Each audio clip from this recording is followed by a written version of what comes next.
அண்ணாமலையுடைய வளர்ச்சி சில பேருக்கு பிடிக்காம போச்சு தமிழ்நாடு பாஜக. அமித்ஷா அவர்கள் சொன்னதாக ஒரு தகவல் வந்திருக்கு. அவர் அண்ணாமலையை தேசிய பாஜக ஒன்றும் ஆதரிக்கவில்லை. அதுக்கு பேர் ஆதரவுன்னு சொல்லலாம், மறைமுக ஆதரவுன்னு சொல்லலாம், இல்ல புரிதல் சொல்லிடக்கூடாது. அதுதான் என்னுடைய ஒரி. இல்ல, அவர் சொன்னாலும் சொல்லலைனாலும் அது பி டீமா தான் கருதப்படுவார் என்பது என்னுடைய கருத்தாக்குவாரு. தேர்தலுக்கு முன்னால் ஆக்க போறேன்னு தான் சொல்லியிருக்காரு. தாவேகா தலைவர் விஜய்க்கு அவரை வளர விடுவதில் தாவேகாவில் சேர்ந்து எவ்வளவு தூரம் ஆர்வம் இருக்கும் அப்படிங்கிறது எனக்கு சந்தேகம். இப்பொழுது அவர் பேசுவது திருச்சி கிழக்குல நான் அரசியலுக்கு வரலாமா அப்படிங்கிற மாதிரி வீடியோ வெளியிட்டிருக்காரு. திருச்சி கிழக்க மனசுல வச்சுட்டு வராரு. தாவேகா விஜய் என்னுடைய நண்பர், அவரும் என்னுடைய நண்பர் தான் சொல்லியிருக்காரு.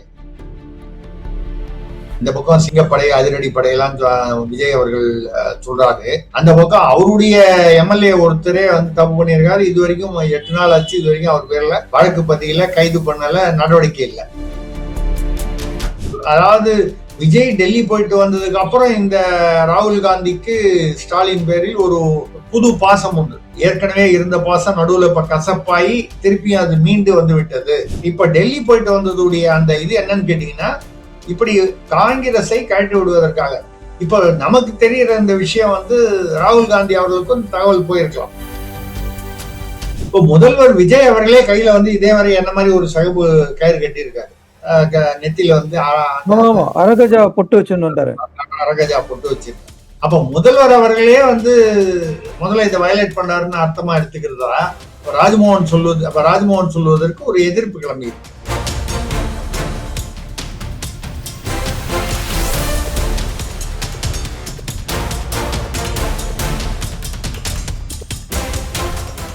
வணக்கம் தென்னவன் மீடியா நண்பர்களே. இன்று நம்முடன் அரசியல் நிகழ்வுகளை பகிர்வதற்கு திரு திரிசக்தி சுந்தரராமன் அவர் இணைந்திருக்கிறார். அவர்களை வரவேற்போம். வணக்கம் சார். வணக்கம். நேயர்களுக்கு என்னுடைய அன்பார்ந்த வணக்கங்கள். சொல்லுங்க. வி த லீடர்ஸ் இயக்க தலைவர் அண்ணாமலை அவர்கள் மீது பாஜகவினர் தொடர்ந்து வசைப்பாடுறாங்க. அவர் இது வரைக்கும் பாஜகவினருக்கு நேரடியா எந்த பதிலும் சொல்லல. அவர் மீது ஊழல் புகார் வரைக்கும் முன்னாள் பாஜக தலைவர்கள் சொல்ற அளவுக்கு நம்மளால பார்க்க முடியுது.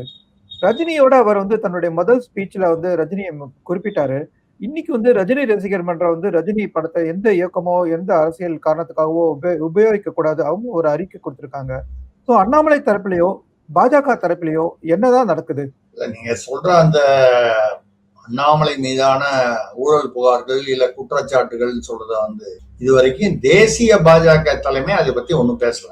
இங்க உள்ள தமிழ்நாட்டுல உள்ள சில தலைவர்கள் நாசூக்காக பேசுகிறார்கள். அதுவும் யாரும் வெளிப்படையா பேசினதா தெரியல. நம்ம அந்த குற்றச்சாட்டுகள் உண்மையா இல்லையாங்கிறத ஒரு பக்கம் நம்ம அதை விசாரணை பண்ணி நம்ம பதில் சொல்றதுக்கு அதுல விஷயம் ஒண்ணும் இல்லை. நம்ம என்ன சொல்றோம்னா, இங்க உள்ளுக்குள்ள தமிழ்நாடு பாஜகல நிச்சயமாக அண்ணாமலைக்கும் மற்றவர்கள் வளர்ச்சி பிடிக்காதனாலதான் அவருக்கு கொஞ்சம் சிக்கல் வந்ததுன்னு பேசுறவங்க இருக்காங்க. அண்ணாமலையுடைய வளர்ச்சி சில பேருக்கு பிடிக்காம போச்சு தமிழ்நாடு பாஜக. இது பொதுவாகவே எல்லா கட்சியிலையும் இருக்கக்கூடிய ஒரு விஷயம். ஒரு மாவட்டம்னு எடுத்துட்டீங்கன்னா அதிமுக இது எந்த கட்சி எடுத்துக்கிட்டாலும், திருச்சி எடுத்துக்கிட்டீங்கன்னா திமுகல கே.என். நேரு ஒரு பக்கம் அவர் பெரிய டானா இருக்காரு திமுகல. அதே சமயம் அன்பில் மகேஷ் அவர்களும் அவருக்கு ஈக்குவலா ஆப்போசிட்டா நடத்துறாரு. ஒரு 3வது அணியா திருச்சி சிவா அவர்களும் அங்க இருக்காரு. சோ இப்போ ஒரு கட்சியிலுமே இப்ப நம்ம சொல்றது திமுக மட்டும் அப்படி இருக்குன்னு சொல்லல. மாதிரி எல்லா கட்சியிலுமே இப்படி ஒருத்தர் இருந்தா அப்படி ஒருத்தர் இருப்பாங்க.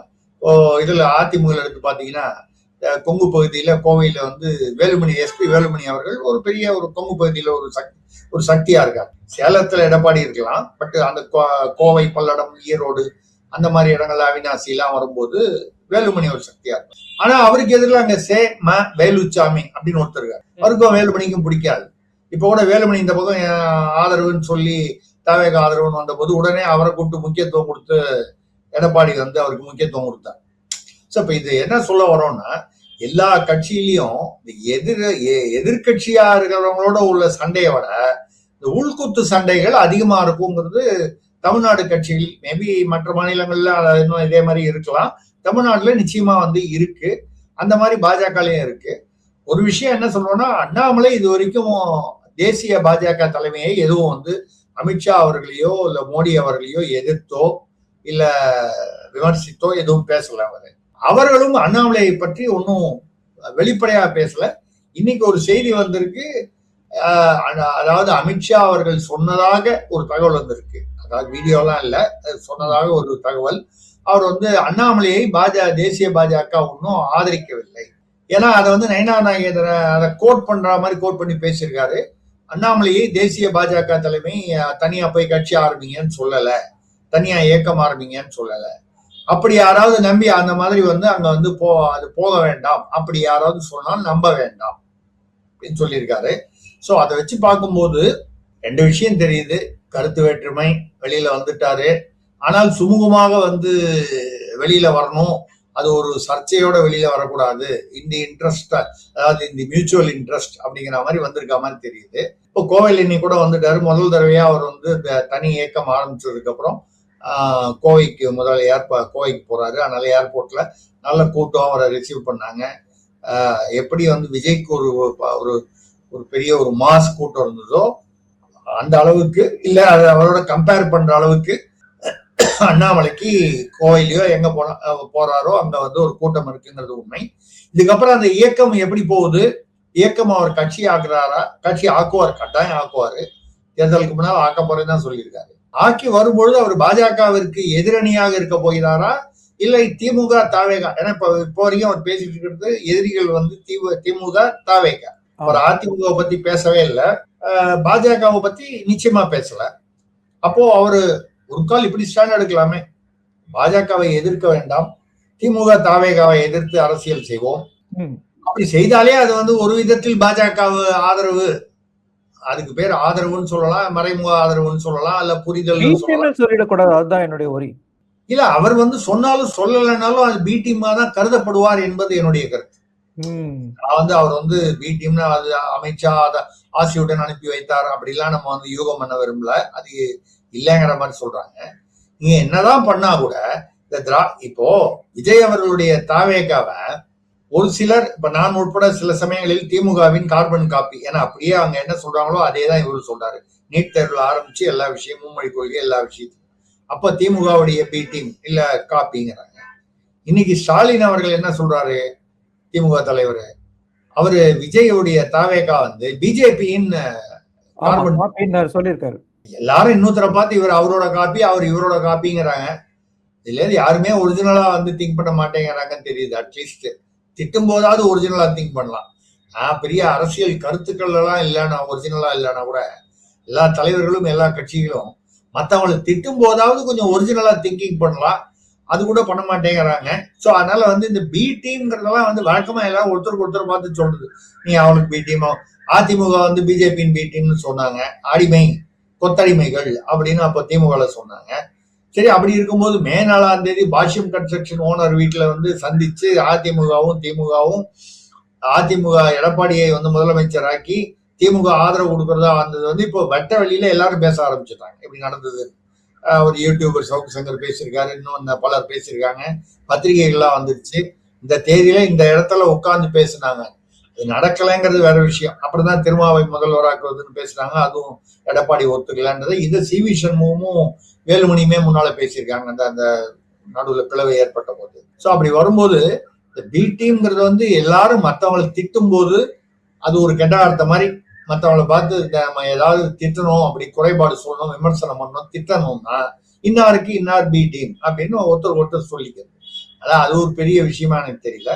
ஸோ அண்ணாமலையை பொறுத்தவரை இப்போதைக்கு அவர் இயக்கத்தை வளர்க்காத, இப்பல இருந்தே அவர் அந்த பூத் ஒரு பூத் வைஸ் எப்படி அது கட்சி ஆனால் அதை நிர்வாகம் பண்ணணும் அப்படிங்கிற அளவுக்கு அவர் இப்பல இருந்து திட்டம் போறாருன்னு சொல்றாங்க. அப்படி போட்டா நல்லது. ஒரு ஒரு ஒரு இயக்கம் கட்சியாக மாறும் பொழுது எப்படியா இருந்தாலும் களம், அதாவது தேர்தல் களம், அதுல பூத் லெவல்ல எப்படி நீங்க பணியாற்றுறீங்களோ அதை வச்சுதான் உங்களுடைய உழைப்பிற்கான அதாவது ரிசல்ட்ஸ் அதை வச்சுதான் வரும். அந்த வகையில் அவர் எப்படி கொண்டு போறாரு, எவ்வளவு தூரம் வெற்றி பெறாரு. இப்போ ஒரு 17 லட்சம் பேரோ என்னமோ 17-18 லட்சம் பேர் அவருடைய இயக்கத்துல சேர்ந்திருக்காங்க. போக போக அவர் நிகழ்ச்சிகள்லாம் சொல்றாரு, நடத்தும் பொழுது இன்னும் எவ்வளவு பேர் வருவாங்க, பல விஷயங்கள் பொறுத்திருந்துதான் பார்க்க வேண்டும். சார், இப்ப ராகவா லாரன்ஸ் அவர் அரசியலுக்குள்ள பிரவேசிக்கிறதுக்கான முயற்சி எடுக்கிறார். அவர் 2-3 தடவை மக்களுக்கு பேசவும் பேசிட்டாரு. அவர்கிட்ட இருந்து என்ன மாதிரி அரசியல் எதிர்பார்க்கலாம்? அவர் தாவேக்கால செய்யறதுக்கான வாய்ப்பா, இல்லாட்டி அண்ணாமலையோட செய்யறதுக்கான வாய்ப்பா? ஏன்னா அவர் ரஜினிகாந்தோட ரொம்ப ஸ்ட்ராங் ஃபாலோயர். என்ன அரசியல் நடக்குது, என்ன எதிர்பார்க்கலாம்? இல்ல, ராகவா லாரன்ஸ் ஒரு அவருக்கு ஒரு பாசிட்டிவ் சோசியல் இமேஜ் உண்டு. அவர் நிறைய அந்த மாற்றுத்திறனாளி குழந்தைகளுக்கு அவர்களுக்கெல்லாம் நிறைய செஞ்சிருக்காரு. அவர் கையிலேருந்து பணம் போட்டு அந்த காஞ்சனா படத்துல வந்த வருமானம், அவர் படமும் தயாரிச்சிருக்காரு. காஞ்சனா, இன்னும் காஞ்சனா 2 நிறைய படம், ஒரு 5-6 படம் தயாரிச்சிருக்காரு. அவர் நடிச்சிருக்காரு. இதை தவிர படங்கள்ல அதுல வரக்கூடிய வருமானங்களை இந்த மாதிரி ஒரு நல்ல சமூக சேவைக்கான விஷயங்கள், மாற்றுத்திறனாளி குழந்தைகள், அந்த மாதிரி ஒரு மக்களுடைய மனதில் பதியக்கூடிய அளவுக்கு செஞ்சிருக்காரு. அவர் ரஜினியோட நண்பரா இருந்தாரு, அண்ணாமலையோடும் நட்பா இருந்தாரு. இப்பொழுது அவர் பேசுவது திருச்சி கிழக்குல நான் அரசியலுக்கு வரலாமா அப்படிங்கிற மாதிரி வீடியோ வெளியிட்டிருக்காரு.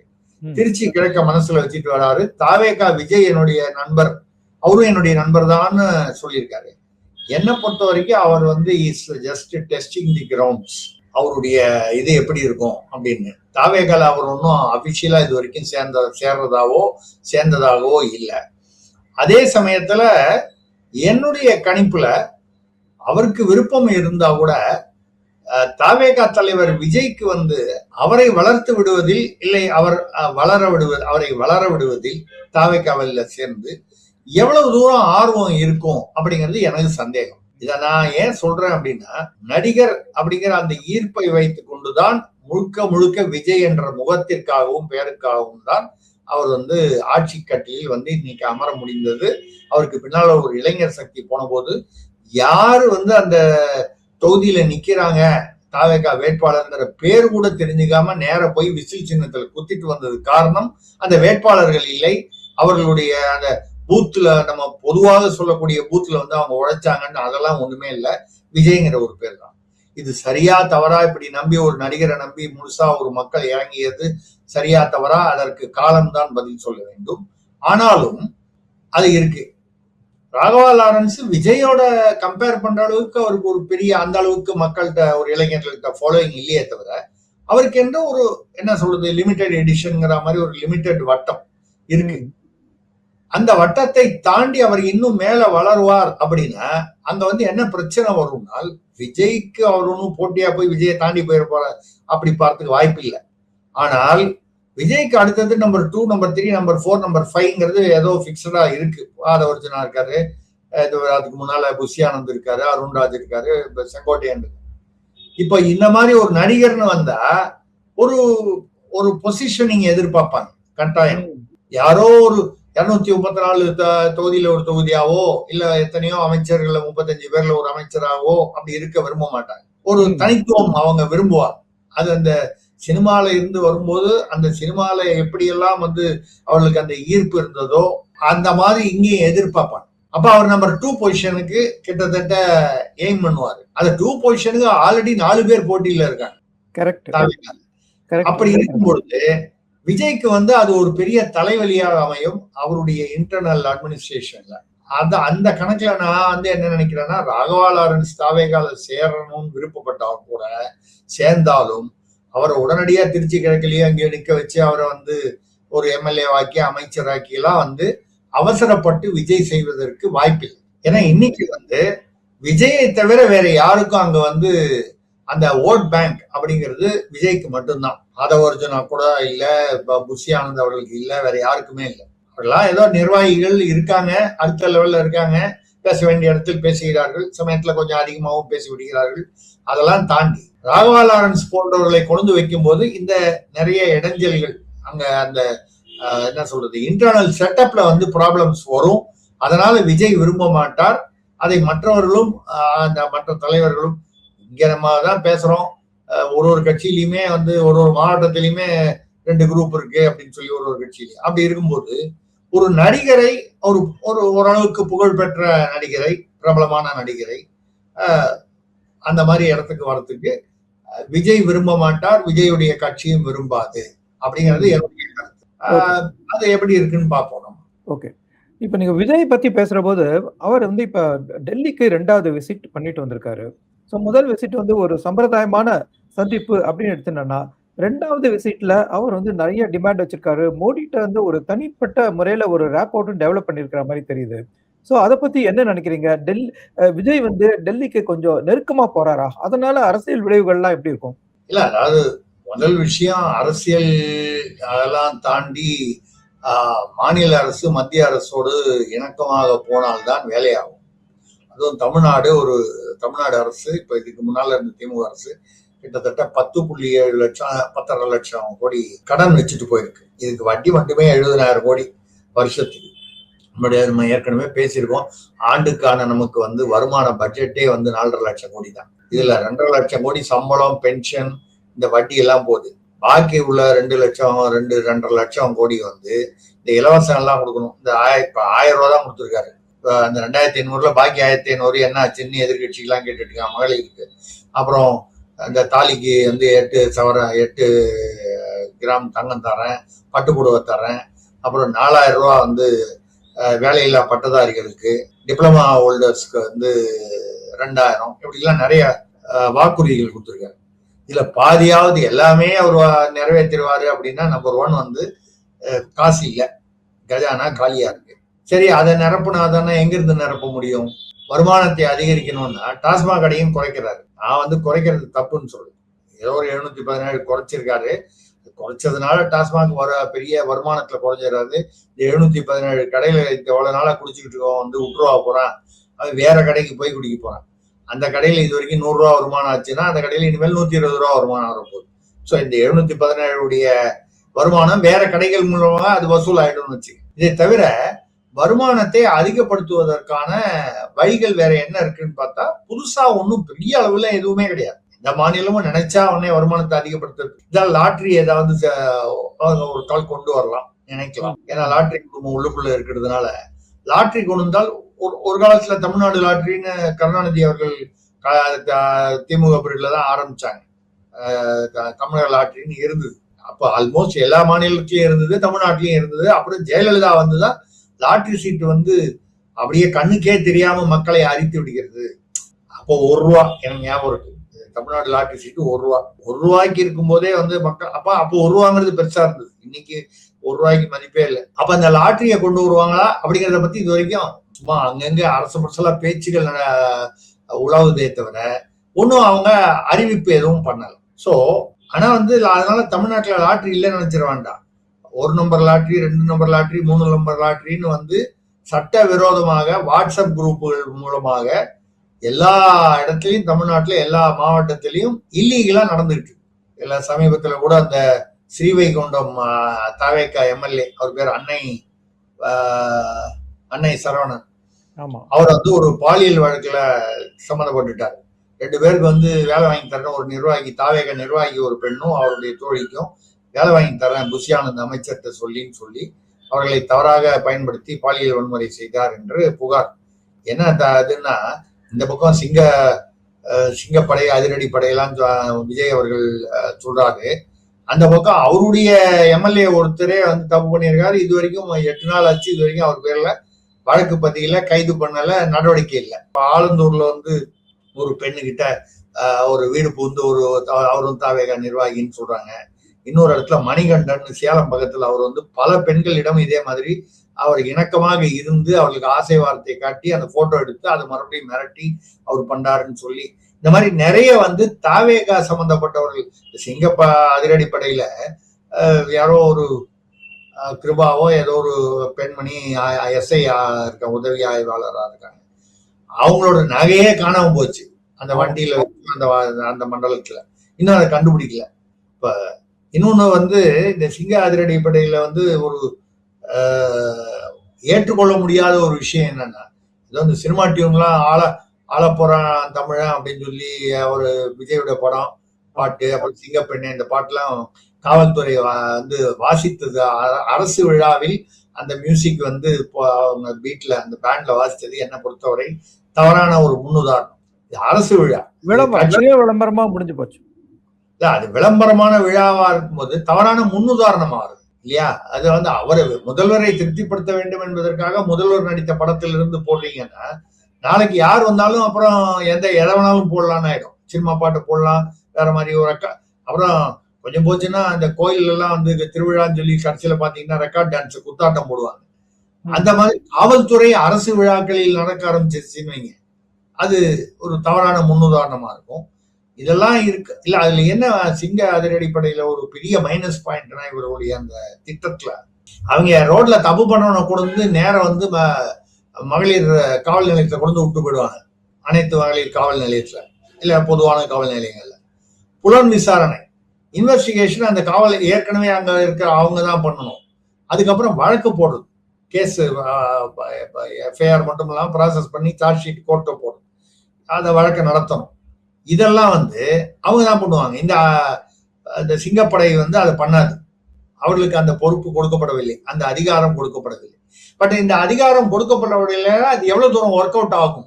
நீங்க பிடிச்சு கொண்டு போய் வந்து இவன் தப்பு பண்ணா, இவன் அந்த பொண்ணை ஈவ்டீசிங் பண்ணா, இல்ல அந்த பொண்ணு கிட்ட தவறா நடக்க முயற்சி பண்ணான்னு ஒருத்தரை கொண்டு போய் விட்டாங்க. அங்க இருக்கிற அனைத்து மகளிரும் இப்ப ஏற்கனவே இருக்கிற சிஸ்டம், அவங்க வந்து அது எந்த அளவுக்கு வழக்கம் போல டீல் பண்ணிடுவாங்களா? திமுக ஆட்சியெல்லாம் நம்ம பார்த்திருக்கோம். புகார்தாரரை வந்து கூப்பிட்டு கண்ணாமண்ணான்னு அவங்கள பாதிக்கப்பட்டவர்களை வந்து கேவலமா நடத்துவாங்க. குற்றவாளி கால் போட்டு சேர் போட்டு உட்கார்ந்ததெல்லாம் அண்ணா நகர்ல தாமரத்துல தான் நடந்திருக்கு. நம்ம எல்லா இடத்துலயும் அப்படிதான் நடக்கும்னு சொல்லல. இப்போ இருக்கிற சிஸ்டத்துல அது அவங்களுக்கு வந்து ஒரு சுமையா தெரியும். யாருக்கு? இந்த அனைத்து மகளிர் காவல் நிலையத்துல ஏற்கனவே பணிபுரிபவர்களுக்கு. என் பொண்ணு யாரோ 2-4 கேஸை கொண்டு வந்து விட்டுட்டு போயிட்டாங்க, இதை நான் வந்து இன்வெஸ்டிகேட் பண்ணணும். நான் வந்து ஏன்னா கோர்ட்ல போட்டாச்சுன்னா ஒரு தடவையும் கோர்ட்ல அப்பியர் ஆகும். போலீஸ் சார்பில் ஒரு யாரோ ஒரு எஸ்ஐயோ ஒரு கான்ஸ்டபிளோ இந்த வழக்கு நடக்கும் போதெல்லாம் வரணும். இது ஒரு லாங் ப்ராசஸ். இதெல்லாம் எனக்கு வேலை. இவங்க சும்மா அந்த ரீல்ஸ் போட்டு அங்க போய் வந்து நான் போய் அவனை பிடிச்சிட்டு வந்துட்டு போட்டான்னு வீடியோ போட்டு காமிச்சிட்டு விளம்பரம் பண்ணிட்டு போறாங்கன்னு இந்த இப்ப கட்சிகளுக்கு உள்பூசல் எப்படி வருதோ அது மாதிரி காவல்துறையில ஒரு உள்பூசல் வருவதற்கான வாய்ப்புகள் இருக்கு. அதனால என்ன ஆகும்னா மக்களுக்கு கிடைக்க வேண்டிய பலன் கிடைக்காம போகும். நீங்க எதை எதிர்பார்த்து இந்த திட்டத்தை கொண்டு வந்தீர்களோ அது நிறைவேறாமலோ இல்ல முழுதாக நிறைவேறாமலோ போய்விடும் அப்படிங்கிற ஒரு இது இருக்கு. அந்த மாதிரி இந்த ஸ்ரீவைகுண்டம் நம்ம பேசணும், அவர் வந்து அந்த லாட்டரி நடத்துறாருங்கிறதுனால அவர் மேல நடவடிக்கை எடுக்கலன்னு சொல்லி சொல்றாங்க. இப்படிப்பட்ட குறைபாடுகள்லாம் இருக்கு. இப்ப நீங்க கேட்ட அந்த டெல்லி விஷயம் வர்ற டெல்லிக்கு அவர் பிரதமரை போய் சந்தித்தார். அந்த சந்திப்பில் என்ன பேசினாங்கன்னு 2 பக்கத்துல இருந்தும் வெளிப்படையா ஒன்னும் அறிவிப்பு ஒன்னும் வரல. ஆனால் விவரமாக பேசியதாக தெரிகிறது. நம்ம வந்து இப்ப எப்ப 2 பக்கமும் விவரங்கள் சொல்லலையோ நம்ம யூகங்களை வைத்துதான், தகவல்களையும் யூகங்களையும் வைத்துதான் முடிவு செய்ய முடியும். நிச்சயமா. ஆமா. இப்ப வந்து என்னன்னு பாத்தீங்கன்னா என்ன நடக்குது, இந்த டாட்ஸ் நம்ம வந்து எதை வந்து இணைக்க முடியும் அப்படின்னு சொன்னால், போறதுக்கு முன்னால காங்கிரஸோட இருந்தாரு. காங்கிரஸ் வந்து பாத்தீங்கன்னா விலகி போயிட்டாங்கன்றதுக்காக திமுக வந்து தாறுமாறாக திட்டிட்டு இருந்தாங்க.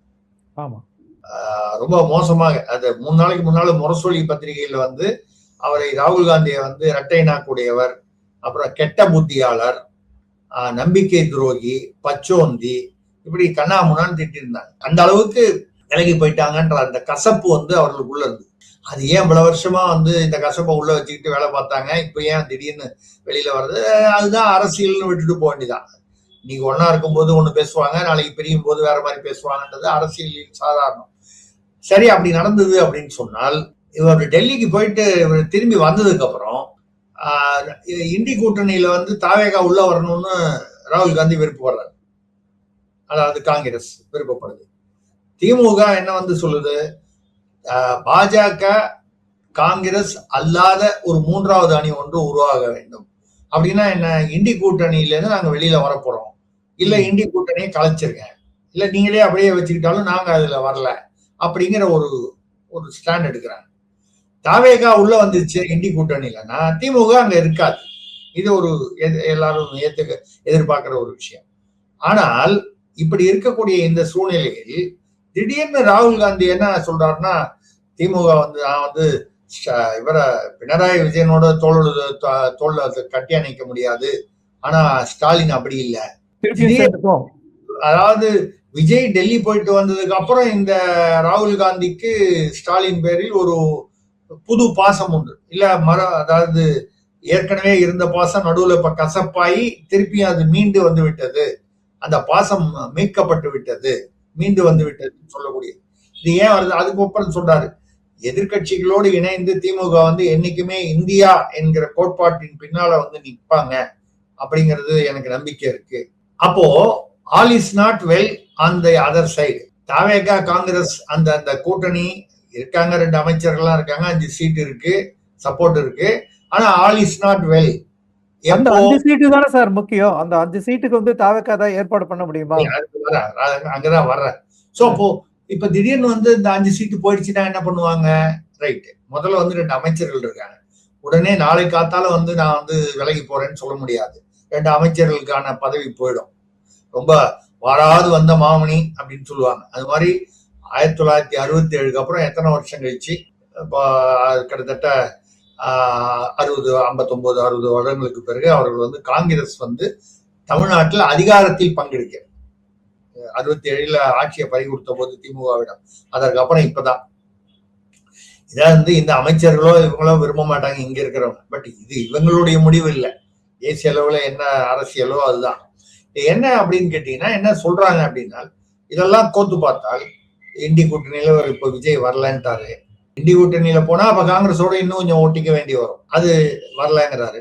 ராகுல் காந்தியை கண்ணாமுன்னான்னு 3 நாளைக்கு முன்னால முரசொலியில் திட்டினாலும் ஸ்டாலினை கட்டி அணைச்சுப்பேங்கிறாரு. நாஞ்சில் சம்பத்தை ஒரு தடவை வந்து நிருபர்கள் கேட்டாங்க, என்னங்க நீங்க பாட்டுல வந்து 6 மாசத்துக்கு ஒரு கட்சி மாறி மாறி போயிட்டு இருக்கீங்களே, உங்களுக்கு கொஞ்சம் கூட இந்த அந்த மாதிரி ஒரு ஒரு இது சங்கடமாவே இல்லையா, வெக்கமா இல்லையா, ஒரு வருஷமே ஒரு கருத்து மாத்தி பேசுறீங்க, நல்ல பேச்சாளர் அவர் அப்படின்னு சொல்லும் போது எல்லாரும் காரி துப்புறாங்க அப்படின்னு யாரும் கேட்டாங்க. துப்புனா என்ன தொடச்சுக்கிறேன் அப்படின்னாரு. சிம்பிளா, அது ரொம்ப சிம்பிளா சொல்லிட்டாரு. அதோட அந்த மேட்டர் க்ளோஸ். துப்புனா என்ன தொடச்சுக்கிறேன், அப்படிதான். அவ்வளவுதான். கிட்டத்தட்ட நாஞ்சில் சம்பத்து கொள்கை மாதிரி இப்போ ராகுல் காந்தி வந்து ஸ்டாலினை வந்து கட்டி பிடிச்சுப்பேன், எனக்கு ஒன்றும் பிரச்சனை இல்லை அப்படின்னா சொல்றாருன்னா என்ன அர்த்தம்?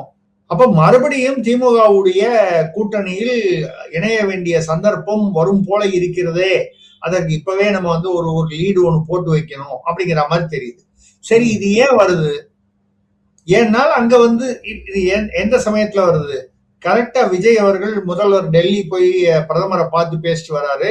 அமித்ஷாவிடம் பேசியதாக சொல்கிறார்கள். நேரம் சந்தித்ததா தெரியல, இருந்தாலும் பேசணும்னா வீடியோவோட பேசியிருக்கலாம், இல்ல யார் மூலமாக பேசியிருக்கலாம். என்ன சொல்றாங்கன்னா, இப்ப இந்த இடைத்தேர்தல் இங்க உழவக்கூடிய ஒரு சில தகவல்கள் என்னன்னா, 4+1 திருச்சி கிழக்கு 5 இடைத்தேர்தல் வருது இல்லையா, இதுல பாத்தீங்கன்னா இந்த அதிமுக இருந்து ரிசைன் பண்ணிட்டு வந்த இசங்கி சுப்பையா உட்பட அந்த மரகதம் குமாரவேல் இவங்க எல்லாம் வந்து அவங்களுக்கு கிடைக்குங்கிற அந்த எதிர்பார்ப்பு, நம்பிக்கை, இவங்க கொடுத்த வாக்குறுதியை வச்சுதான் அவங்க வெளியில வந்தாங்க. ஆனால் அப்படி ஆனால் என்ன நடக்கிறது? இப்போது அவர் 25 பேர் சப்போர்ட் பண்ணாங்க, ஆதரவு கொடுத்தாங்க விஜயுடைய ஆட்சிக்கு. அதிமுக இருந்து வேலுமணி, தங்கமணி உட்பட அந்த சிவி சண்முகம் எல்லாம். அதுல இந்த 4 பேரை தவிர 21 பேர் திரும்பி அங்க மறுபடியும் எடப்பாடிட்டு போய் அவர் தான் பொதுச் செயலாளர். நாங்க கருத்து வேற்றுமை இருந்தது, அதெல்லாம் இப்போ கசப்பெல்லாம் நாங்க வந்து கசப்புக்கு மேல எல்லாரும் ஒரு தேன் கோட்டிங், ஒரு சுகர் கோட்டிங் கொடுத்துட்டோம், அதனால ப்ராப்ளம் இல்லை அப்படிங்கிற மாதிரி ஏதோ ஒரு அறிவிப்பு பண்ணிட்டு அவங்க திருப்பி அங்கேயே இருக்க மாதிரி இருக்காங்க. அப்படி இருக்கக்கூடிய சமயத்துல இங்க வந்து பாத்தீங்கன்னா இந்த 21 பேர் வந்து எடப்பாடி அவர்கள் கடிதம் கொடுத்து விட்டார், அவர்கள் வருத்தம் தெரிவித்ததனால், சபாநாயகர் சொல்லியிருக்கார், வருத்தம் தெரிவித்ததனால் நாங்க வந்து அவர் மீது சட்டமன்ற சபாநாயகர் என்ற முறையில் அவர்கள் மீது எந்த நடவடிக்கையும் இல்லை, டிராப். ஆனால் இந்த 4 பேர் வந்து தாவைகளை லேமினேஷன் கார்டு வந்து சபாநாயகரை பார்த்து அடுத்த 2வது நிமிஷம் லேமினேஷன் கார்டு ரெடியா வச்சிருந்தாங்க பாருங்க டெக்னாலஜியில. அந்த 4 பேருக்கும் ஷோகாஸ் நோட்டீஸ் இஷ்யூ பண்ணியிருக்காங்க. ஆமா, ஏன் உங்க பேர்ல வந்து நடவடிக்கை எடுக்கக்கூடாது, கட்சி தாவல் தடை சட்டப்படி. இது ஒரு அந்த 4 பேருக்கு ஒரு பெரிய அதிர்ச்சியா இருக்கும், இல்ல ஒரு பொதுமக்களுக்கு கூட வித்தியாசமா இருக்கும். அதிர்ச்சியா இல்லைன்னா கூட வித்தியாசமாவது இருக்கும். ஏன் 4 பேருக்கு ஆப்போசிட்டாரோ? அதுதான் சொல்றேன், அதிர்ச்சின்னு சொன்னா வேற என்ன, அதான் அவங்களுடைய அரசியல் அஸ்தமனம். இப்ப இடைத்தேர்தல் அவங்களுக்கு சீட்டு கொடுக்கலன்னு வைங்க, அவங்கள மக்கள் மறந்துடுவாங்க. ஏன்னா அவரெல்லாம் வந்து ஒரு பெரிய தலைவர்கள் இல்லை, உங்களுக்கு பின்னால் அப்படியே வந்து மக்கள் அந்த மாதிரி ஒரு தலைவர்கள் இல்லை. ஒரு ஏதோ ஒரு பக்கம் இருக்கிறதுனால அந்த கட்சியுடைய அடையாளத்தினால அங்க வந்து ஓரளவுக்கு ஒரு செல்வாக்கு இருந்திருக்கும், நிர்வாகியா இருந்திருப்பாங்க. அமைச்சர் இசை சுப்பையாலாம் அமைச்சராகவே இருந்திருக்காரு, மற்றவங்களாம் நிர்வாகிகளா இருந்திருக்காங்க. இப்போ அவங்களுக்கு வந்து இந்த சீட்டு இல்ல அப்படின்னா என்ன அர்த்தம்? ஏன்னா டிடிவி தினகரன் வேற சொல்லிட்டாரு, இவங்களுக்கு யாருக்காவது அமைச்சர் கொடுத்தீங்கன்னா நான் சிபிஐ விசாரணைக்கு வருவோம். ஏற்கனவே ஒருத்தர் வந்து யாரோட சீனிவாசன் ஒரு வழக்கறிஞர் வந்து வழக்கு போட்டார் உச்ச நீதிமன்றத்துல. இவங்களெல்லாம் வந்து இந்த தேர்தல் செலவெல்லாம் திருப்பி கொடுக்க சொல்லணும். ஒரு சட்டமன்ற தேர்தலுக்கு வந்து 5 கோடி ரூபாய் செலவாகும் தேர்தல் ஆணையத்துக்கு. அப்ப அந்த பணம் வந்து வேஸ்டா போச்சு. 21 நாள்ல என்ன கொள்கை என்ன வந்து மாறி போச்சு, எதனால மாத்தினாங்க? 21 நாள் தான் அவங்க வந்து தேர்தலுக்கு அப்புறம் மாறிட்டாங்க. அதனால வந்து அவங்க பேர்ல 20 வருஷத்துக்கு அவங்க தேர்தல் நிக்க தடை வரும். இடைத்தேர்தலில் நிக்க விடக்கூடாது. அவங்க கிட்ட பணத்தை வசூல் பண்ணணும்னு கேஸ் போட்டிருக்காங்க. கேஸ் எவ்வளவு நாள் ஆகும், என்ன தீர்ப்பு வரும் தெரியாது.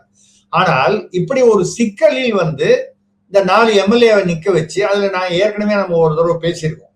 என்னன்னால் அந்த தோத்து போன அந்த தாவேக்கா இவரு இப்ப இசை சுப்பையா ஒரு உதாரணமா எடுத்துட்டீங்கன்னா, அவர்கிட்ட தோத்தவங்க இருப்பாங்க. யாரோ ஒரு தாவேக்கா ஒரு வேட்பாளர். இப்ப அவர் தான் வந்து மறுபடியும் அவர் ஜெயிக்கிறதுக்காக ஒரு இடைத்தேர்தலில் நிறுத்தினா தாவேகா சார்பில் அவர் தான் வேலை செய்யணும். அவரும் அவருடைய அசோசியேட்ஸ் சகாக்கள். எப்படி மனசு வரும்? ஏன்னா தோக்கடிச்ச ஆளுக்கு நான் போய் எப்படி வேலை செய்வேன்? இது ஒரு சைக்கலாஜிக்கல் இஷ்யூ. அவங்களே என்ன பண்ணுவாங்க, இந்த ஆளை தோக்கடிச்சா நல்லது அப்படின்னா அது தாவேகாவுக்கு இடைஞ்சலாகும். அப்ப இவங்களை நிக்க வைக்கிறதுனால ஜெயிக்கிறதும் நிச்சயமா சொல்ல முடியாம போகும். நல்ல சான்ஸும் வராம போகலாம் உள்குத்துனால. தாவேகாவுக்கு என் நம்பர் வேணுங்கிற அந்த எண்ணமும் நிறைவேறாம போயிடும். இப்படிப்பட்ட சூழ்நிலையில் தாவேகாவில் இருந்தே இந்த 5 பேரை நிக்க வச்சுட்டாங்கன்னு வச்சுங்க. அதாவது தேர்தலுக்கு முன்னால இருந்தே தாவேகால இருக்கிறவங்க உள்ளூர் நிர்வாகிகள் யாரையோ பார்த்து நிக்க வைக்கிறாங்க. அப்போ வந்து என்ன ஆயிடும், கண்ணை மூடிக்கிட்டு விஜய் மனசுல வச்சுக்கிட்டு ஓட்டு போட்டுருவான். எப்படி இந்த பொது தேர்தலில் போட்டாங்களோ அதே மாதிரி அவங்க வெற்றி தொடரும். அவருடைய வெற்றி தொடரும். அந்த விஜய் முகத்தை வைத்து தொடரும். அவங்களுக்கு அதுதான் முக்கியம், வெற்றி தான் முக்கியம். வேட்பாளரை வைத்து வரக்கூடிய வெற்றியை விட விஜயை வைத்து வரக்கூடிய வெற்றி அவங்களுக்கு வந்து இன்னும் சேஃபர். அப்படி வந்துச்சுன்னால் 107 112 ஆயிடும். இப்ப இந்த சரி 112 இந்த 4 பேர் இருக்காங்க இல்லையா, அதாவது விசிக அவங்களுக்கு ஒருத்தர் இந்த பக்கம் அமைச்சர் கொடுத்தாச்சு, முஸ்லீம் லீக்ல அமைச்சர் கொடுத்தாச்சு, சிபிஐயும் சிபிஎம்மும் திமுக கூட்டணியில் இல்லைங்கிறத அறிவிச்சுட்டாங்க. கிட்டத்தட்ட அறிவிச்சுட்டாங்க. இப்ப இனிமேல் அந்த பக்கம் திரும்பி போறதுக்கான வாய்ப்புகள் மிக மிக குறைவு. அப்போ இது வந்து சேஃப். காங்கிரஸ் 5 வந்து கழட்டி விட்டாச்சு அப்படின்னு சொன்னா, தாவேகா வந்து கழட்டி விட்டுடுச்சுன்னா, அது இடைத்தேர்தல் 5 உள்ள வந்துட்டாங்கன்னா காங்கிரஸ் 5 கழட்டி விட்டதுனால எந்தவித ஆட்சிக்கு எந்த விதமான ஆபத்தோ பாதிப்போ வராது. காங்கிரஸை தைரியமாக கழட்டி விடக்கூடிய ஒரு சூழ்நிலைக்கு தாவேகா வந்துவிடும் இந்த இடைத்தேர்தல். இந்த யாரு மிஞ்சி போனா இந்த 4 பேர் இந்த வந்தாங்களே இசை சுப்பையா உட்பட, இவர்கள் ஏமாந்து போவார்கள்.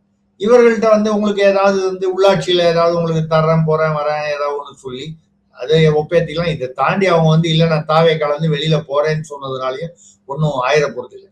இப்ப பாத்தீங்கன்னா நிறைய பேர் பாஜக இருந்து விஜயதாரணி அவர்கள், கன்னியாகுமரி பகுதியை சேர்ந்தவர்கள், பாலகங்கா, எல்லாரும் வந்து பதவி எதிர்பார்த்து தான் வராங்க. அதுல வரும்போது இன்னைக்கு வந்து இந்த ஏதாவது சொல்லுவாங்க, இந்த பழமரத்தை நாடி வரும் வௌவால்கள் போல அப்படிங்கிற மாதிரி பதவிகளை நாடி வரும் அந்த அரசியல்வாதிகள். இந்த பதவி இல்லை அப்படின்னு தெரிஞ்சதுன்னா கொஞ்சம் கூட வந்து இது பண்ணாம விட்டுட்டு போயிடுவார். இல்லைன்னா வந்து 60 வருஷமா திமுகவை எதிர்த்தே அரசியல் செய்த ஓபிஎஸ் போன்றவர்கள் வந்து நான் தாய் கழகத்தில் மீண்டும் இணைகிறேன்னு சொல்லிட்டு வந்து திமுக இணையவாரா? ஒரு உதாரணமா சொல்றேன். இப்ப அரசியல் ஒரு உதாரணம்னாலும் அது வந்து ரொம்ப அழுத்தமான உதாரணம் அது. ஆமா, அதனால ஒரு உதாரணம் சொன்னாலும் அவருக்கே அப்படின்னு சொன்னா அது மத்தவங்களுக்கு புரியணும். சோ இந்த சூழ்நிலையில் இப்ப டெல்லி போயிட்டு வந்ததுடைய அந்த இது என்னன்னு கேட்டீங்கன்னா, இப்படி காங்கிரஸை கழட்டி விடுவதற்காக. இப்ப நமக்கு தெரிகிற இந்த விஷயம் வந்து ராகுல் காந்தி அவர்களுக்கும் இந்த தகவல் போயிருக்கலாம், நிச்சயமா போயிருக்கும் அவருடைய லெவல்ல. அப்போ தாவேகா இப்படி ஒரு முடிவு எடுக்கக்கூடிய நிலையில இருக்கு. அதனாலதான் வந்து இந்தி கூட்டணிக்கு வரமாட்டேன்னு சொல்றாங்க. அப்படின்னு வரும்போது அதே மாதிரி அதிமுகல இருந்து வரவங்களுக்கு வந்து அந்த இடைத்தேர்தலில் இடம் கொடுக்கல. இதெல்லாம் வச்சு பார்க்கும்போது அவர்கள் பாஜக ஏன் வந்து தாவேகா பாஜகவை மத்திய பாஜகவுடன் இணக்கமாக இருக்க வேணும்னா ரொம்ப சிம்பிளான விஷயம். கஜானா காலியார். ஏதாவது திட்டத்துல 2000 கோடி 3000 கோடி பிஎம் ஸ்ரீக்கு ஒத்துக்கிட்டார் விஜய். ஒத்துக்கிட்டதாக சொல்லப்படுகிறது. இன்னும் அறிவிப்பு வரல. அந்த பிஎம் ஸ்ரீங்கிறது அந்த மும்மொழி கொள்கையெல்லாம் சேர்த்துதான். ஆமா, பள்ளி கல்வி திட்டம், புதிய கல்வி திட்டம். அப்புறம் அந்த எமன் ரேகா வந்து விபிஜி ராம் அப்படின்னு அப்படின்னு ஒண்ணு 100 நாள் வேலை திட்டத்தை 125 ஆகியிருக்காங்க. 60% வந்து மத்திய அரசும் 40% மாநில அரசு கொடுக்குற மாதிரி. அதையும் ஏற்றுக்கொள்ள திமுக அரசு அதை ஏற்றுக்கொள்ள மாட்டேன்னு சொல்லிட்டு ஆமா, இதையும் அவர் வந்து ஏத்துக்கிட்டு வந்துட்டாரு. அதே மாதிரி இந்த டீலிமிட்டேஷன் வரும்போதும் நாங்க சப்போர்ட் பண்றோம், மறுவரையறை. இவங்களுக்கு எம்பி யாரும் கிடையாது பாராளுமன்றத்துல அது சப்போர்ட் பண்றதுக்கு. ஆனா மாநில அளவுல அதை எதிர்க்காம அப்படின்னா சூக்கா ஒரு பட்டும் படாமையும் இருக்கலாம். கச்சத்தீவு மாதிரி கச்சத்தீவை அது எதிர்ப்பு குரல் வராம தவிர்க்கலாம், அடக்கி வாசிக்கலாம். இல்ல சும்மா ஒரு பேருக்கு ஒரு எதிர்ப்பு, ஒரு அறிவிப்பு மட்டும். கச்சத்தீவுக்கு வந்து நீங்க பாத்தீங்கன்னா தமிழ்நாட்டுல எல்லா அதுவும் திமுக வந்து திடீர்னு வேற ஒண்ணுமே சப்ஜெக்ட் இல்லைன்னா காத்தால ஏந்து பார்த்து இன்னைக்கு ஒண்ணுமே வேற ஒண்ணும் பேசுறதுக்கு ஒண்ணுமே இல்லையா, கச்சத்தீவை மீட்போம் அப்படின்னு ஒரு அறிக்கை விடுவாங்க. அதுக்கப்புறம் 6 மாசத்துக்கு சத்தமே இருக்காது. இந்த நீட் தேர்வை விலக்கு வந்து ஏற்படும். இந்த மாதிரி சப்ஜெக்ட் வந்து பர்மனண்டா இருக்கும். என்னைக்குமே அது வந்து சிலபஸ்ல இருந்து வெளியிலேயே போகாது. அந்த மாதிரி வந்து ஒரு சூழ்நிலையை வந்து ஏத்துக்கலாம். அந்த மாதிரி ஒரு நிலை வரும் அப்படிங்கிற மாதிரி. இப்போ அதாவது மத்திய அரசு மூலமாக நிதிகள் வந்தால்தான் ஆட்சி நடத்த முடியும். ஆட்சி வந்து ஏதோ கொஞ்சமாவது வந்து இந்த வாக்குறுதிகளை நிறைவேற்றினால்தான் ஆட்சியில் நிலைக்க முடியும். ஆட்சியில் நிலைப்பதற்கு ஒண்ணு நிர்வாகம், இந்த சைடு அதற்கு பணம் வேணும், நிதி வேணும். இன்னொரு சைடு அந்த நம்பர் வேணும் 118. அதுதான் காங்கிரஸ் கட்டி விட்டு இந்த இடைத்தேர்தல் 5 பேர்னு சொல்லி இப்படி ஒரு ஏறத்தாழ ஒரு அண்டர்ஸ்டாண்டிங், புரிதல் வந்து பிரதமரை பார்த்த போது இல்ல மற்ற யாரையோ பார்த்திருப்பாரு. சில பேரை பார்க்கறதெல்லாம் ரகசியமா வெளியில சொல்ல மாட்டாங்க. சில விஷயங்கள் பரிமாறிக்கொள்வார்கள் யார் மூலமாவது. அந்த மாதிரி ஒரு அண்டர்ஸ்டாண்டிங் வந்திருக்கு. அந்த அண்டர்ஸ்டாண்டிங் உடைய விளைவுதான் வந்து திடீரென்று என்ன வந்து எவ்வளவு திட்டினாலும் பரவாயில்ல நான் தொடச்சுக்கிறேன், ராகுல் காந்தி வந்து ஸ்டாலினை வந்து கட்டியணைக்க தயாராக இருக்கிறேன் என்று சொல்வதற்கு காரணமும் இதுதான் அப்படின்னு ஒரு பரவலாக நம்பப்படுகிறது. இது எப்படி போகுதுன்னு நம்ம பார்க்கணும். இதுதான் வந்து அந்த காங்கிரஸ் டெல்லி விசிட்டு அங்கிருந்து திரும்பி வந்தது.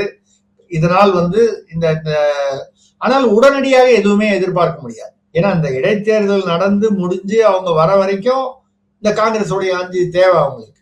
இதெல்லாம் புகைச்சுக்கிட்டே இருக்கும். அது வரைக்கும் அது பாட்டுல புகஞ்சிட்டு இருக்கும். காங்கிரஸும் வந்து இப்போ வந்து நீங்க ஏன் அதை பேசுனீங்க இதை பேசுனீங்க எல்லாம் பேச மாட்டாங்கன்னு ஏன்னு கேட்டா 2 அமைச்சர் இருக்காங்க. ஏதோ வந்தமா அந்த வேலையை பார்த்தோமான்னு அந்த 2 அமைச்சர்கள் அவர்களுடைய மக்கள் பணியை அவர்கள் தொடர்ந்து செய்தால் தானே ஏதாவது அவங்களுக்கு பிரயோஜனப்படும். அந்த மக்கள் பணியை செய்யறதுக்கு கொஞ்சம் ஒரு 6 மாசமாவது செய்ய வேணாமா? ஏதாவது ஒண்ணு சொல்லி வந்து பொதுவான அரசியல்வாதிகள் அப்படின்னு சொன்னா ஒரு அமைச்சர்னு வந்தா என்ன வசூல் பண்ண முடியும்? அதுக்கு தானே அந்த பொலிட்டிக்கல் பிஏன்னு ஒண்ணு வைக்கிறாங்க. கூட சொன்னாங்க ஆதவர்ஜுனா வந்து அவருடைய ஒரு டீம்ல ஒரு முக்கியமான ஒரு பிரபலமான ஒரு பத்திரிகை, மீடியா பத்திரிகை, அரசியல் புலனாய்வு பத்திரிகை, அந்த பத்திரிகையில இருந்து ஒரு 10 பேர் கொண்ட டீம் வந்து இங்க அமைச்சிருக்காங்க. இது யாரு? தாவேகாவுக்கு. அவங்களாம் வந்து அவங்கள பொலிட்டிக்கல் பிஏவா ஒரு அமைச்சருக்கும் ஆதவர்ஜுனா அவர்கள் அவரா நியமிக்கிறாரு, நாமினேட் பண்றாரு. அது வந்து அந்த அமைச்சர்களுக்கு பிடிக்கல. ஆமா, அந்தந்த அமைச்சர்கள் அவனுக்கு வேண்டிய ஆளு, தெரிஞ்ச ஆளு, சொந்தக்காரன், மாமா, மச்சான், ஃப்ரெண்டு, கூட படிச்சவன், இப்படி யாரையாவது வச்சுக்கணும், நம்பிக்கையா இருக்கிறவங்களா வச்சுக்கணும்னு நினைப்பாங்க. எந்த காரணத்துக்காக அப்படியே வைக்க நம்பிக்கையானவர்கள் வேணும்னு நினைக்கிறாங்களோ, முக்கியமா வந்து அவங்கவுங்களுக்கு நம்பிக்கையானவங்க இருந்தாதான் ஒரு ஒரு அவங்களுக்கு திருப்தியா இருக்கும். நீங்க யாரையோ ஒருத்தர் நான் சொல்ற ஆளுதான் பிஏ வச்சுக்கணும்னா தினம் வந்து இந்த அமைச்சர் என்ன பண்றாரு, எங்க போறாரு, யார்கிட்ட பேசுறாருன்னு எங்கேயோ செய்தி போயிட்டு இருக்கும். இது ஒரு உள்ளுக்குள்ள ஒரு புகைச்சல் நடந்துட்டு இருக்குன்னு சொல்றாங்க. இது ஒரு பக்கம். இதெல்லாம் வந்து எதை காட்டுகிறது என்றால் இது செட்டில் ஆகிறதுக்கு கொஞ்சம் டைம் ஆகும். இப்ப நிறைய இடத்துல பாத்தீங்கன்னா தாவேக நிர்வாகிகள் வந்து தங்களுடைய நிலை புரியாமல் கூட அந்த சிங்கப்படை அந்த விழாவின் போது அதிகாரிகள், காவல்துறை அதிகாரிகள் உட்காந்துருக்காங்க. அந்த பக்கத்துல அதே வரிசையில தாவேகால நிர்வாகிகள், பெரிய நிர்வாகிகள் கூட இல்ல, ஒரு அடிமட்ட நிர்வாகிகள் எல்லாம் உட்காந்துருக்காங்க. அது அந்த காவல்துறை அதிகாரிகளிலேயே ஒரு புழுக்கத்தை ஏற்படுத்தும் உயர் அதிகாரிகள். நம்மளையும் வந்து இந்த தாவேகால 2வது புதுசா தாவேகால வந்திருக்கிறவங்களுக்கு எப்படி நடந்துக்கணும், அந்த அதிகாரிகள்கிட்ட எப்படி நடந்துக்கணும், ஒரு பொதுவான இடங்கள் அப்படிங்கிறதெல்லாம் இன்னும் புரியல. நிறைய இடத்துல வந்து சம்மந்தமே இல்லாம ஆய்வு போறாங்க. தொழிலாளர் நலத்துறை அமைச்சர் பர்வேஸ் அவர்கள் ஆஸ்பத்திரி உள்ள போய் வந்து திடீர்னு அரசு மருத்துவமனையில போய் ஆய்வு பண்றாரு. அதுதான் சுகாதாரத்துறை அமைச்சர் இருக்காரு. நீங்க வந்து ஃபேக்டரியில போனோம் எங்கேயாவது, இவர் பாட்டுல போயிட்டு அங்க போய் வந்து அந்த டாக்டர் சொல்றாரு மொத்தம் இவ்வளவு பேர் டாக்டர் இருக்கும், இவ்வளவு பேர் பேஷண்ட் வராங்க, இவ்வளவு அறுவை சிகிச்சை நடந்திருக்கு, இவ்வளவு பெட். காலையிலேயும் சிஎம் விஜயோட போட்டோ எங்க இருக்கு, தளபதியோட போட்டோ ஏன் வைக்கல? யாருக்கு இது வந்து வந்து இவங்க கேட்கறாங்கன்னு இல்ல.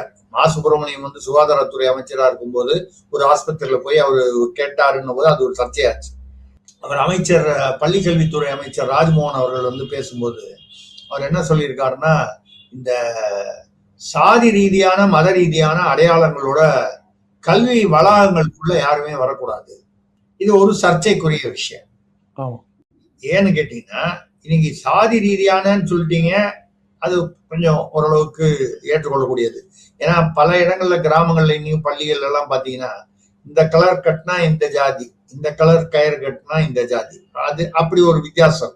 அதை நினைத்து அதை ஒழிக்க வேண்டும் இல்லை குறைக்க வேண்டும் என்று நினைத்து அவர் சொன்னதா இருந்தால் அதை நடைமுறைப்படுத்தினால் அதுல ஒன்றும் பிரச்சனை இல்லை. ஆனா இந்த மத அப்படின்னு சேரும்போது என்ன வருதுன்னா, சிலுவை போட்டு வந்தா உள்ள விட மாட்டீங்களா, விடுவீங்களா விட மாட்டீங்களா? ஏன்னா நீங்க கல்வி வளாகங்கள்னு சொல்லும்போது கல்லூரி இல்லாம வரும். அங்க தாடி வருவாங்க, குல்லா வச்சுட்டு வருவாங்க இஸ்லாமியர்கள். சீக்கியர்கள் பாத்தீங்கன்னா குழந்தையா இருந்தா கூட தலையில அந்த சின்ன கொண்ட மாதிரி போட்டு அதுக்கு மேல ஒரு துணியை கட்டி இருப்பாங்க, அதுக்கு ஏதோ ஒரு பேர் இருக்கும். அதே மாதிரி கொஞ்சம் வளர்ந்ததுக்கு அப்புறம் டர்பன் போட்டு வருவாங்க. அது வந்து ராணுவத்திலேயே அவங்க அலௌடு. இந்திய ராணுவத்திலேயே சர்தார்ஜியா இருந்தால் அந்த டர்பன் தாடி அதெல்லாம் வந்து பர்மிட்டட். இப்ப இதெல்லாம் நீங்க வந்து தடுப்பீங்களா, இல்ல இது வந்து இந்து மதத்துக்கு மட்டுமா அப்படிங்கிற ஒரு கேள்வி வந்துருச்சு. ஏற்கனவே திருப்பரங்குன்றத்துல வந்து நின்று ஜெயிச்ச சிடிஆர் நிர்மல்குமார் இப்பொழுது அமைச்சராக இருக்கிறார், சட்டத்துறை அமைச்சர். அவர் வந்து தேர்தல் நிற்கும் போது என்ன சொன்னாரு, தீபத்தூண் வந்து ஏத்துறதுக்கு நாங்க எல்லா விதமான ஆட்சிக்கு வந்தால் நாங்க எல்லாம் அதற்கான ஏற்பாடுகள் செய்வோம்னு அன்னைக்கு இந்துக்களோட ஓட்டுக்காக சொல்லிட்டாரு. ஏன்னா அவர் அதுக்கு முன்னால பிஜேபியில வேற 10 வருஷமா இருந்திருக்காரு, அதுக்கு முன்னால அதிமுகல இருந்திருக்காரு, ஒரு இருந்திருக்காரு. அதாவது ஆத்திகத்தை ஆன்மீகத்தை ஒரு சப்போர்ட் பண்ணக்கூடிய கட்சிகளில் இருந்திருக்கிறார்னு வச்சு அந்த வகையில அப்ப சொல்லிட்டாரு. அமைச்சரானதுக்கு அப்புறம் என்ன சொல்லிட்டாரு, 2 வருஷத்துக்கு முன்னால இதுக்கு முன்னால ஆட்சியில 2 வருஷத்துக்கு முன்னால தொடரும். அப்படின்னா என்ன அர்த்தம், ஹைகோர்ட் ஆர்டரை நாங்க நிறைவேற்ற மாட்டோம். ஹைகோர்ட் ஆர்டர் வந்து மெட்ராஸ் ஹைகோர்ட் என்ன சொல்லியிருக்கு, 5 பேரோ 10 பேரோ நீங்களே ஏற்பாடு பண்ணி அறநிலையத்துறையில போய் தீபத்தூண்ல ஏத்துங்கன்னு சொல்லி. இன்னும் அந்த ஆர்டர் மாறல. அந்த ஆர்டரை கண்டெம்ட் பண்ணாங்கன்னு சொல்லி அதை எதிராக செயல்பட்டார்கள், 144 தடை சட்டம் போட்டார்கள்னு அந்த கலெக்டரையும் அந்த கமிஷனர் ஆஃப் போலீஸையும் வரவழைச்சு நிக்க வச்சு கோர்ட் வந்து அவர்களுக்கு சொல்ல வேண்டிய முறையில் வந்து அறிவுறுத்தி மன்னிப்பு, நிபந்தனையற்ற மன்னிப்பு கேட்க வைத்தது. ஆமா, இதெல்லாம் நடந்தது.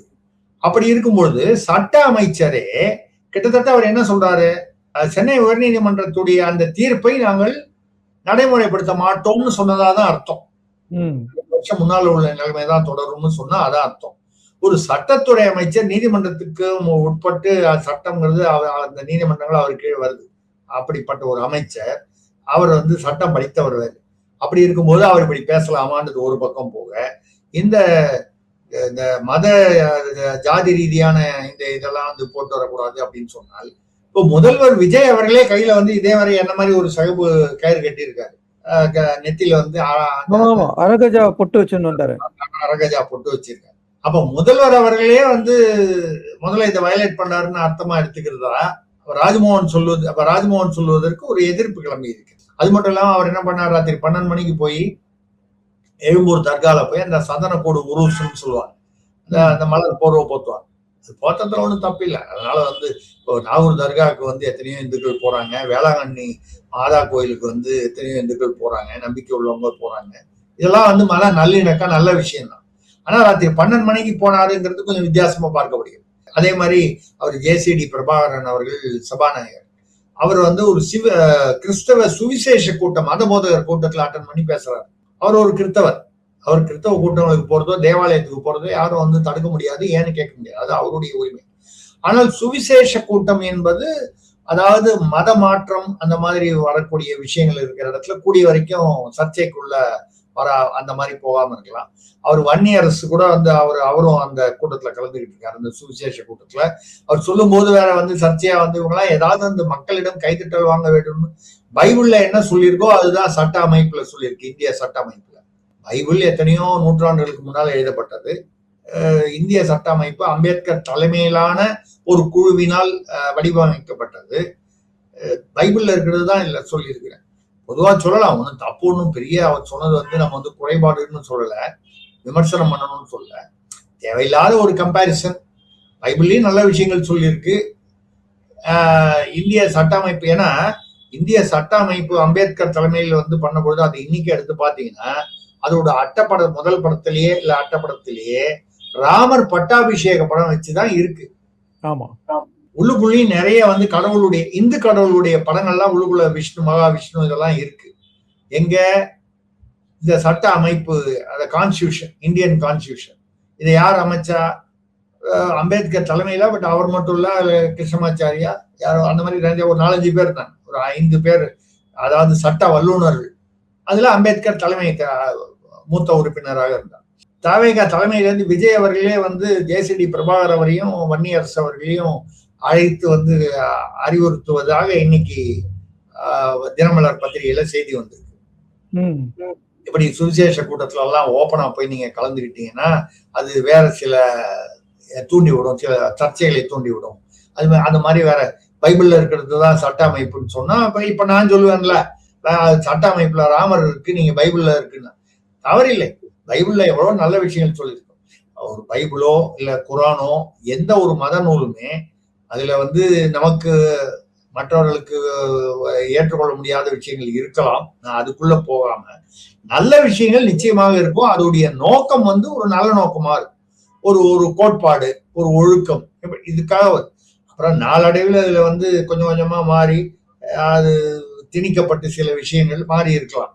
ஆனால் பொதுவாக மதம் என்பதே மனிதனை ஒரு வழிப்படுத்துவதற்காக, முறைப்படுத்துவதற்காக வந்ததுதான். அந்த வகையில் இருக்கும்போது நீங்க ஏன் கலந்துக்கிட்டீங்கன்னு சொல்லி முதல்வர் வந்து கடிந்து கொண்டதாக செய்தி வந்திருக்கு. அதாவது தாவேகா தலைமைன்னா வேற யாரு கடிந்து கொள்ள முடியும்? விஜய் அவர்கள் தான் இருக்க முடியும்.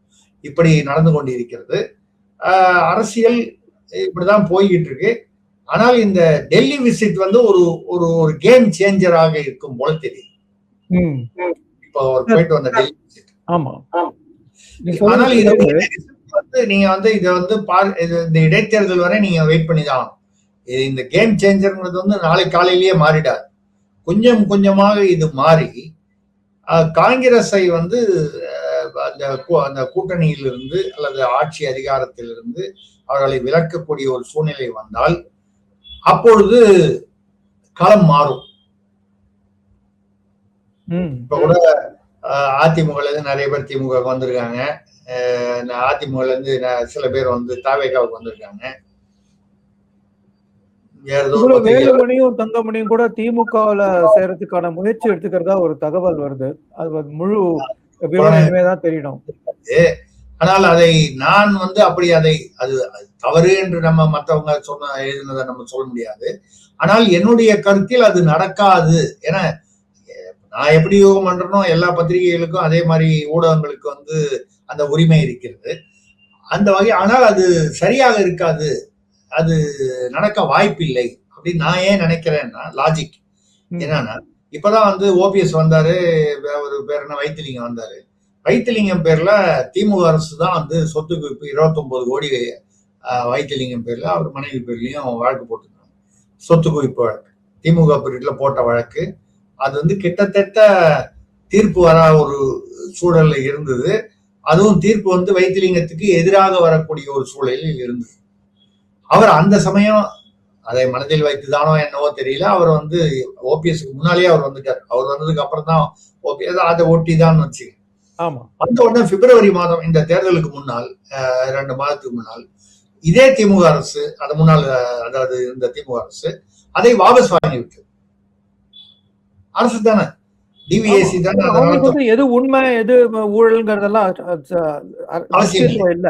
எங்க இருக்கீங்களா வெளியில இருக்கீங்களா, நீங்க எங்க கூட இருந்தீங்கன்னா வாபஸ், நீங்க எதிர்பக்கம் இருந்தீங்கன்னா வழக்கு.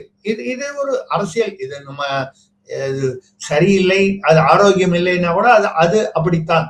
அப்படி அந்த மாதிரி அப்படி பண்ணாங்க. இப்பொழுது நேற்று வந்து அருண் ஐபிஎஸ் அவர்கள், இப்பொழுது அவர் தான் சட்ட லஞ்ச ஒழிப்பு டிவிஎஸ்சி, அவர் தான் வந்து அந்த துறைக்கு தலைவர். மறு விசாரணைக்கு மறுபடியும் எடுத்துட்டாங்க, ரீஇன்ஸ்டேட் பண்ணிட்டாங்க. யாரு? வைத்திலிங்கம் பேர்ல.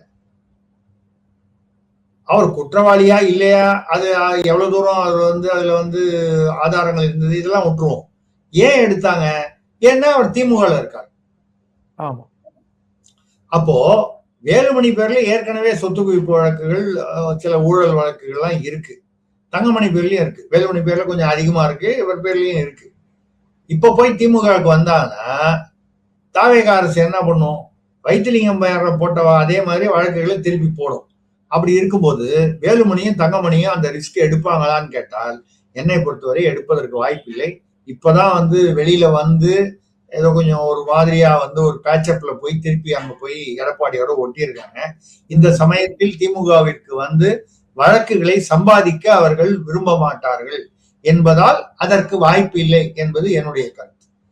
அதாவது இதையும் தாண்டி அவர்கள் ஆஹா நான் திமுகவுக்கு போய் எந்த வழக்கு வந்தாலும் சந்திக்கிறேன்னு வருவாங்களான்னு கேட்டா அரசியல்வாதிகள் அப்படியெல்லாம் வீரமாக பேசுவார்களே தவிர, நான் வேலுமணியை குறிப்பிட்டு சொல்லல, எல்லா அரசியல்வாதிகளும் வீரமாக பேசுவார்களே தவிர அவரவர்களுக்குன்னு வரும் பொழுது அதுக்கேற்ற மாதிரி நடந்துப்பாங்கன்னு எதிர்பார்க்கலாம். இன்னும் ஒரு விஷயம், அது என்னன்னா டிடிவி தினகரனை குறிச்சு அவர் அந்த என்டிஏ கூட்டணிக்கு அமித்ஷா அவரை கூப்பிட்டதாகவும், அவர் அதுக்கு நான் இப்போதைக்கு வரல, முதல்ல வரதா இருந்தார் போட்டிருக்கு, அவர் அங்க போனா அதிமுக பொதுச் செயலாளரா என்ன மாத்தணும் அப்படின்னு அவர் ஒரு வேண்டுகோள் விடுத்ததாகவும், அதுக்கு அமித்ஷா பிறகு பார்த்துக்கலாம்னு சொன்னதாகவும், அதனால இவர் என்டிஏ கூட்டணியில இருந்து கொண்டே அவரால் அந்த கூட்டணியில மீட்டிங்ல அவர் கலந்துக்கல அப்படின்னு ஒரு நியூஸ் வருது. என்ன நினைக்கிறீங்க? இல்ல, அதாவது அவர் அதிமுக பொதுச் செயலாளராக அவரை ஆக்கணும்னு சொல்றாருன்னா அவர் ஆசைப்படலாம். எடப்பாடி அதை வேலுமணிக்கோ சி.வி. சண்முகத்துக்கோ தங்கமணிக்கோ விட்டு கொடுக்க மாட்டேன்னு சொல்றவரு டிடிவி தினகரனுக்கா ஒரு பீரியட்ல அவங்க 2 பேரும் எதிர் அதாவது பரம வைதிகளாக இருந்தது உண்டு. இந்த தேர்தலில் மட்டும்தான் திடீர்னு ஏதோ ஒரு கூட்டணின்னு சொல்லி இவரும் எடப்பாடி அண்ணன் எங்களுக்குள்ள அண்ணன் தம்பிகள்னு சொல்லி அது வழக்கமான அந்த தேர்தல் போது வரக்கூடிய அந்த பாசம் அது இந்த தேர்தலுக்கே உரித்தான ஒரு பாசம் வரும், அப்படியே பொங்கிட்டு வரும் அந்த கூட்டணியில இருக்காங்கன்னா. அந்த மாதிரி அது எல்லா கட்சிக்கும் எல்லா கூட்டணிக்கும் பொதுவான விஷயம். அந்த மாதிரி அது சொன்னாரு. ஆனால் அந்த அந்த பாசத்தை நம்பி அதற்காக தன்னுடைய இடத்தை விட்டு கொடுப்பதா இருந்தா அது வேலுமணி கொடுக்க மாட்டாரா? அதை போய் டிடிவி தினகரன் எடப்பாடி விட்டு கொடுத்துருவாரா? அப்படி அவர் விட்டு கொடுக்கறதா இருந்தா அந்த மாதிரி பிளவே அங்க வந்திருக்கு. அதை இப்போ சமீபத்தில் இந்த அதிமுக பிளவு, இத்தனை பேர் அதிமுக வெளியில வர்றாங்கன்னா அதுக்கு ஒரு அடிப்படை காரணமே அந்த ஒரு சில விஷயங்கள் தானே. அப்படி இருக்கும்போது அவர் நடுவுல மெர்ஜர், அதாவது அதிமுக போய் சேர்ந்துருவீங்களான்னு ஒரு கேள்வி கேட்ட போது இதை வச்சுக்கிதான் அவர் இல்ல நாங்க அவங்களோட போய் மெர்ஜர்லாம் இல்ல, கூட்டணி தான் நாங்க இருக்கோம், ஆனா கூட்டணியில் தொடர்கிறோம், அதிமுகவுடன் கூட்டணி தொடருங்கிறார். ஏன்னா கூட்டணி தொடர்ந்தாதான் என்னைக்காவது ஒரு நாள் ஒரு கால் எடப்பாடியை மீது அதிருப்தி இருக்கிறது, பொதுச் செயலாளரை மாத்தணும்னு சொல்லும் பொழுது அன்னைக்கு அது வேலுமணியா இல்லை ஒரு கால் டிடிவி தினகரன் ஏற்கப்படுவாரா அதிமுகவில் இருக்கக்கூடிய தொண்டர்களால்? ஏன்னா அவரும் ஒரு காலத்துல அதிமுகவிலேயே இருந்தவர் தான். ஜெயலலிதா அவர்கள் இருக்கும் பொழுது, சசிகலா அவர்கள் என்ன சொல்றது ஆதிக்கத்தில் இருக்கும் பொழுது டிடிவி தினகரன் ஒரு முக்கிய புள்ளியாக இருந்தவர், அதன் நிர்வாகியா இருந்தார். என்னை பொறுத்த வரைக்கும் படித்தவர், திறமையானவரும் கூட. அதனால அவர் அந்த சான்ஸை விடக்கூடாதுன்றதுனால கூட்டணியில இருக்கேன்னு சொல்லி அறிவிச்சிட்டார். இப்ப கூட மமதா அவர்கள் கிட்டத்தட்ட 80 பேர்ல 58 பேரும் என்னமோ எதிர்பக்கம் போயிட்டாங்க. எம்எல்ஏக்கள்ல, எம்பிகள்ல 20 பேரோ 21 பேரோ அந்த பக்கம் போயிட்டாங்க. ராஜ்யசபால 3 பேர் எம்பி விலகிட்டாங்க. கிட்டத்தட்ட கட்சி அதுதான் அந்த எதிர்ப்புறம் இருக்கக்கூடிய அந்த ரிபல் டிஎம்சி தான் உண்மையான டிஎம்சின்னு அறிவிக்கிற அளவுக்கு வந்துருச்சு. அது அந்த மாதிரி ஒரு சூழ்நிலை. இப்போ சோனியா காந்தி அவர்களையும் ராகுல் காந்தி அவர்களையும் பார்த்து பேசாம காங்கிரஸோட நான் மெர்ஜி பண்ணிடுறேன், திரிணாமுல் காங்கிரஸ் அப்படின்னு சொல்லி கேட்டதாக பத்திரிகை தகவல்கள். ஆனால் சோனியா காந்தி அவர்கள் முடியாதுன்னு சொல்லிட்டாங்க. ஏன்னா ஒரு காலத்துல சோனியா காந்தி அதாவது காங்கிரஸிலிருந்து பிரிந்துதான் திரிணாமுல் காங்கிரஸ் உருவானது. காங்கிரஸ்ல ஒரு அமைச்சரா இருந்தாங்க மம்தா பானர்ஜி, அப்பொழுது காங்கிரஸ் அமைச்சரவையில தேசிய அளவில். அதுல இருந்து பிரிஞ்சு கட்சி அமைச்சுதான் போனாங்க. இவங்களை திருப்பி உள்ள விட்டா, ரெண்டாவது மம்தா பானர்ஜியை எல்லாரும் பார்த்திருக்காங்க அவங்க எப்படி செயல்படுவாங்க. நம்ம தமிழ்ல ஏதோ ஒரு படத்துல சொர்ணாக்கான்னு வரும், சொல்லும் போது இந்த சொர்ணாக்கான், இந்த தடால் புடால்னு ஒரு மாஃபியா மாதிரி, அந்த அந்த அம்மா சொர்ணாக்கா அந்த சொர்ணாக்காவை உள்ள விட்டா என்ன ஆகும்ன்றது பயந்துட்டு சோனியா காந்தியும் அவர்கள் குடும்பம் வந்து இந்த மெர்ஜருக்குலாம் ஒன்றும் வேலையே இல்லை, கூட்டணி வேணா இருக்கலாம், கூட்டணி எப்ப வேணாலும் காட்டி விட்டுக்கலாம், வேணும்னா வச்சுக்கலாம், அந்த மாதிரின்னு சொன்னாங்க. சோ இதை வந்து நான் எதுக்கு ஒரு ஒப்பீடா சொல்றேன்னா, மெர்ஜர்னு வரும்போது இந்த பிரச்சனைகள் வரும். இல்ல கூட்டணின்னா எப்ப வேணாலும் எப்படி வேணாலும் கழட்டி விட்டுக்கலாம். தேர்தலுக்கு ஒரு மாசம் முன்னால திமுக ஆட்சி அகற்றப்பட வேண்டும், பெண்களுக்கு பாதுகாப்பு இல்லைன்னு சொன்ன பிரேமலதா அவர்கள் அந்த தேர்தலும் போது திமுக ஆதரவு வரலையா? ஆமா, அண்ணன் ஸ்டாலின் சேர்ந்துட்டாரு. அண்ணன் ஸ்டாலின் சொல்லலையா? இதெல்லாம் வந்து அரசியல்ல இதெல்லாம் சாதாரணம்னு கவுண்டமணி சொல்ற மாதிரிதான் ஏதோ ஒரு படத்துல. இதுதான் வந்து நிகழ்ந்து கொண்டிருக்கிறது. பார்க்கலாம் எப்படி போகுது என்று. அதாவது அரசியல் களம் இந்த தேர்தலுக்கு பிறகு இப்பொழுதுதான் வந்து வேறு இது வரைக்கும் ஒரு ரூட்ல போற மாதிரி இருந்தது, இப்ப வேற ரூட்ல போற மாதிரி இருக்கு. காங்கிரஸை தாவேகா கழற்றி விடுமோ என்கிற ஒரு சந்தேகம் எழுகிறது. இப்போ நான் வந்து அதை உறுதிப்படுத்தி சொல்ல முடியல. கிட்டத்தட்ட இந்த டாட்ஸ்களை புள்ளிகளை இணைத்து பார்த்தால் அப்படித்தான் தெரிகிறது. அது வந்து இந்த இடைத்தேர்தலுக்கு பிறகுதான் அது வந்து முடிவாகும். அந்த இடைத்தேர்தல் 6 மாசத்துக்குள்ள இப்போ வந்துடும். இந்த டிசம்பருக்குள்ள வந்துடணும்னு வைங்க. உள்ளாட்சி தேர்தலாம் வேற வரும் அதை ஒட்டி. அது முடிஞ்ச உடனே இடைத்தேர்தல் முடிஞ்ச உடனே உள்ளாட்சி தேர்தல் ஜனவரி பிப்ரவரியில வரும். இப்போ அதுக்குள்ள இந்த ரூட் கிளியரன்ஸ், இந்த ரூட் மாறுறத பாதை மாறி போகுது. பாதை மாறி போகும்போது ஊரு முந்தே சேராது, எந்த ஊருக்கு போய் சேரும், எது எப்படி நடக்கும், பயணங்கள் முடிவதில்லைங்கிற மாதிரி அரசியல் பயணங்கள்லயும் முடிவில்லை. அது முடியல. அது அது அது எப்படி முடியும், எங்க முடியும்னு பி.வி. சீனிவாஸ் பாடும்போது நினைத்ததெல்லாம் நடந்து விட்டால் பாடுவார். ஆமா, அதாவது எங்கே வாழ்க்கை தொடங்கும் அது எங்கே எவ்விதம் முடியும், எதிர முடியும் போவோம், பாதை முடிவதற்குள் பயணம் முடிந்து விடும் அப்படின்னு சொல்லி. அந்த மாதிரி அது எப்படி, யாருக்கு எப்படி பயணம் எப்படி இருக்கும், பாதை என்ன பாதை, பயணம் எப்படி இருக்குங்கிறதுதான் போக போகதான் தெரியும். நன்றி நன்றி. நேயர்களே, உங்க கருத்துக்களை நீங்க வந்து கமெண்ட் செக்ஷன்ல பதிவிடுங்க. மீண்டும் ஒரு முறை நாம் திரு சக்தி சுந்தரராமன் அவர்களுடன் சந்திப்போம். அதுவரை நன்றி, வணக்கம். வணக்கம் சார். வணக்கம்.